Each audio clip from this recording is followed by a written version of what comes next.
What's up YouTube, Vik-Werks checking in another video for the VW R32. So I decided to take the battery tray because obviously ECS Tuning claimed that the DH6 Optima battery would fit pretty much on the original battery tray.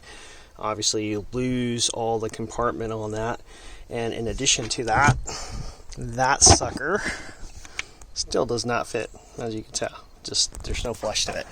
It should be literally sitting. I mean, you could technically retain it with the bracket, but I'm one of those people that I'm like, dude, there's a reason why it's designed that way. So, you know, if you guys are shopping around for a battery, I just go back to the original 35 Optima yellow top and call it good, or you know, OEM original, and save yourself the headache of trying to run back to wherever you ordered it from, or you know, dealing with an RMA.